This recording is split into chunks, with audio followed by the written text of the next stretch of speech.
conference yang aku datangi, baik aku sebagai speaker atau sebagai audience, pasti salah satu pertanyaannya adalah bagaimana bisnis model yang pas untuk media. Dan itu memang yang selalu jadi struggle di semua media, di semua negara begitu ya. Karena ya orang mau tuh keluar duit bayar Netflix, bayar Spotify, tapi kalau diminta keluar duit buat subscribe berita yang bermutu, mereka nggak mau gitu. Dan itu yang akhirnya menyusahkan. Karenanya ya akhirnya bisnis modelnya harus campur-campur dengan advertising, dengan sponsorship, kemudian juga dengan melakukan event, kita bikin kolaborasi dengan banyak platform dan sebagainya. Jadi we do anything untuk juga bisa survive bisnis modelnya sambil menemukan bisnis model yang pas. Cuma I wanna answer your question yang soal relevansi. Karena menurutku menjadi relevan itu kan artinya bisa menjawab kebutuhan, bisa menjadi berdampak, bisa memberikan sesuatu yang penting dan signifikan. Itu kan artinya menjadi relevan. Dan untuk itu memang butuh usaha, butuh komitmen, butuh waktu, dan butuh strategi.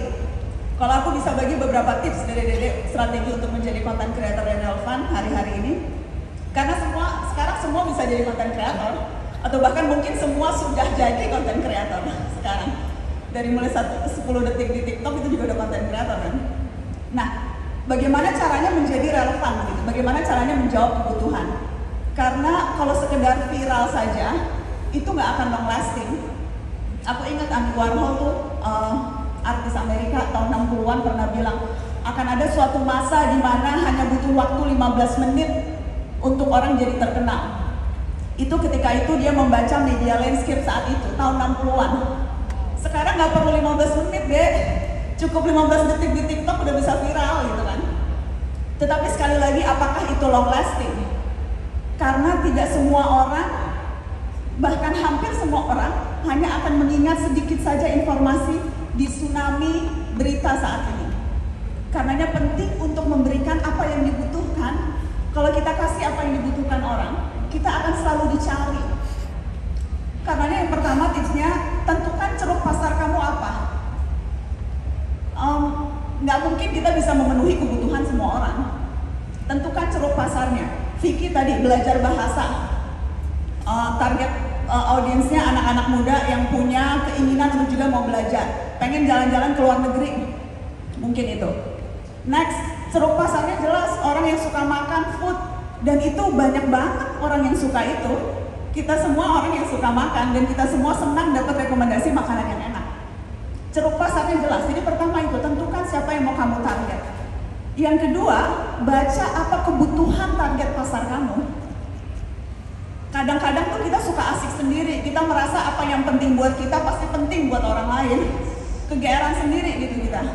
Kalau buat gue ini seru, pasti seru buat orang lain. Belum tentu.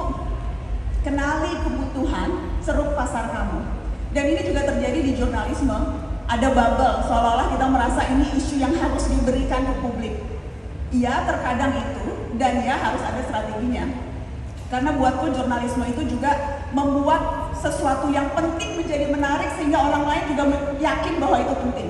Itu tanggung jawab jurnalisme. Isu politik yang mungkin dianggap nggak penting bukan urusan gua, urusan elit. Bagaimana caranya meyakinkan anak muda untuk melihat politik bukan hanya berisiknya elit, tapi kebijakan publik yang mengatur setiap sendi kehidupan kita. Itu tanggung jawabku. Itu tanggung jawabku untuk bikin isu penting menjadi menarik. Jadi yang kedua itu kenali kebutuhan. Yang ketiga konsisten deh. Buat waktu upload tertentu misalnya. Jangan di ghosting audiensnya, ya kan? Jadi bikin timeline. Dan tentukan juga dengan batas. Misalnya cuma bisa bikin kontennya seminggu sekali pada saat weekend. Bikin 5 konten yang kemudian disebar setiap minggu. Konsisten dengan jadwal supaya orang juga nunggu-nunggu, jangan ditinggal. Terus yang terakhir selain konsistensi, jangan lupa untuk terus belajar dan berkembang. Karena ya perlu ciri khasnya Vicky adalah selalu menarik dengan bahasa, dengan lawan jenis karena perawakannya yang juga enak dilihat dan charming gitu ya. Ciri khasnya itu. Atau ciri khasnya Next yang selalu cuek apa adanya, komentarin apapun, makanan apapun, sampai nyumplek juga dia cuek, very original. Itu ciri khas. Jadi ya temukan ciri khas, tapi juga jangan menutup diri untuk berkembang. Karena kan nggak mungkin kontennya itu terus, joke-nya itu terus, tekniknya itu terus. Jadi perlu terus belajar. Apalagi sekarang teknologi berkembangnya cepet banget kan Mas. ada platform baru. Kemarin seru, ada thread baru 2 hari, seru banget. Aku juga lagi ikutan nyoba thread karena seru. Beda sama Twitter, isinya marah-marah mulu kan? Iya. Kalau di Twitter tuh suka stres melihat buzzer-buzzer. Kalau di thread minimal sekarang masih agak bersih tuh. Jadi seru nyoba platform baru. Jadi menurutku itu, tentukan ceruk pasar, kenali kebutuhan, be konsisten, jangan lupa belajar dan berkembang supaya bisa terus relevan. Oke.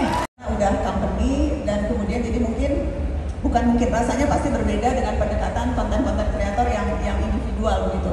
Karena kalau di Narasi sebagai company kita tentunya kolaborasi dengan pihak ketiga, kolaborasi dengan brand, kolaborasi dengan pihak-pihak yang juga punya visi misi yang sama. Kita menggelar campaign, kita bikin gerakan, kemarin terakhir kita bikin gerakan Indonesia Digital Tribe yang juga disupport oleh Telkom karena visinya sama, bagaimana menciptakan generasi muda Indonesia yang digital talent gitu ya. Jadi mencari partner-partner kolaborasi untuk bisa menggaungkan gerakan sama-sama. Itu yang dilakukan Narasi sebagai media atau sebagai company. Tapi saya tahu konten kreator tentu pendekatannya berbeda. Yang jelas mungkin ada yang sama mendekati brand atau sponsor, karena kalau hanya bergantung pada AdSense, YouTube itu nggak akan bisa cukup gitu ya. Itu hanya mitos tuh, wah dengan subscriber segini dapat ininya puluhan juta dan sebagainya. Enggak, karena hitungan CPM YouTube Indonesia itu sangat kecil begitu ya. Jadi kalaupun ditonton 5 juta orang itu bukan berarti dapatnya juga 100 atau 200 juta dan sebagainya. Jadi hitung-hitungannya itu tidak sesederhana yang tampak. Karenanya teman-teman konten kreator juga pastinya berkolaborasi dengan brand atau pihak-pihak ketiga untuk memastikan bisa terus memproduksi konten yang berkualitas, karena untuk bikin konten berkualitas dia butuh dana, gitu kan? Ide itu juga harus dijemput. Ngomong jodoh langsung. Benar nggak? Setuju nggak? Jodoh itu dijemput, jangan ditunggu kan? Can't agree more. Dan jadi kalau mau dapat ide baru, ya harus dijemput ide barunya. Gimana caranya mau dapat ide baru kalau gaulnya sama orang yang sama, nongkrongnya sama orang yang sama, WhatsApp-nya sama orang yang sama, bacanya nggak pernah baca, nongkrongnya itu aja. Ya kamu nggak akan dapat pengalaman baru kalau melakukan hal yang sama terus-menerus. Jadi kuncinya kalau mau dapat ide baru, tempatkan diri kamu dalam situasi yang asing, sehingga respon dan reaksi yang akan keluar dari kamu, dari otak kamu, dari hati kamu juga berbeda, karena kita berhadapan dengan situasi yang asing. Kalau misalnya setiap hari naik kendaraan pribadi, coba sekali-sekali naik kendaraan umum. Pengalamannya berbeda, reaksinya berbeda, idenya pasti berbeda. Kalau setiap kali nontonnya Netflix, coba sekali-sekali nonton itu deh sinetron yang azab-azab itu deh. Maksudku bukan untuk merendahkan kualitas tontonan loh, tapi coba hal yang baru. Hal baru, reaksi kita baru, ide kita juga baru. Jadi mau cari ide, gaul yang banyak, piknik yang jauh, jangan pilih-pilih teman, insya Allah aku yakin dapat ide-ide